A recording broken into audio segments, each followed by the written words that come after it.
En fait, ça permet de mettre à l'abri de l'air et de la lumière différentes graines assez rapidement.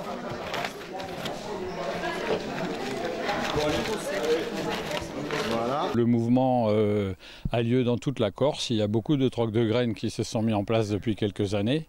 Et je pense que l'intérêt sera aussi de mutualiser toutes ces manifestations et d'arriver à avoir un pool de graines nostrales et dans le temps où les gens puissent se fournir en graines adaptées au climat et aux lieux particuliers où elles sont cultivées. Est-ce que c'est difficile de se lancer justement dans le troc de graines, dans la culture de ces graines? Non, en fait, ce sont des graines potagères qui sont cultivées depuis des centaines d'années, donc elles sont adaptées à la base. Et celles qui ne le seraient pas, justement, on va les cultiver dans notre jardin de semences pour les adapter au climat, au sol, et pour que les gens puissent avoir des graines qui soient vraiment résistantes et productives. Cette année également, on fait notre première réunion de jardiniers mainteneurs.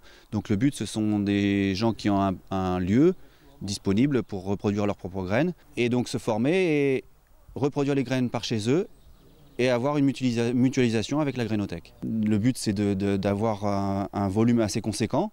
Donc au départ, évidemment, on commence petit à petit. Mais une fois qu'on aura un volume conséquent, on va pouvoir continuer à distribuer les graines gratuitement pour les gens, les jardiniers, et donc faire comme ça que la mayonnaise prenne et qu'il y ait de plus en plus de graines et de plus en plus de gens qui peuvent avoir accès librement, gratuitement, à ces semences libres. Qual è la tematica d'oggi per voi per questa presentazione?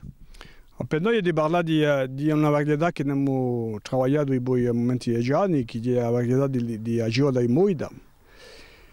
E dunque abbiamo fatto un lavoro di mantenimento, di sviluppo, di salvezza di questa varietà così, ma più importante per noi è andare al di là della varietà la stessa, di lavorare nella logica di territorio, di cacciare l'urte dalle macchie, dalle lamaglie, di produrre, di mettere in produzione su questa realtà bio, ai radio, ma in un contesto umano che sia in quello tenuto conto. Allora, giusto appunto, come è nato questo progetto di rimettere in ballo questa gibola? Siamo partiti nel 2010. Abbiamo voluto recuperare le vecchie varietà di sementi di cipolle che venivano di Monte Babone, Vabu. E nel 2010 con Juan Carlo ci siamo detti abbiamo rilanciato questa produzione perché ci sapeva che Moida era un paese, dove la cipolla in tutto il regione di Azara, che partiva da Aliria a Pianello, Tallone e Zolana, non c'era che Moida che facevano questa specificità di sementi di cipolla e facevano soprattutto le piantine. Perché la cipolla si faceva importare ore, ma la piantina stessa si faceva che Moida. Allora, che è questa particolarità, la particolarità della cipolla di Moida? La prima è che è buona.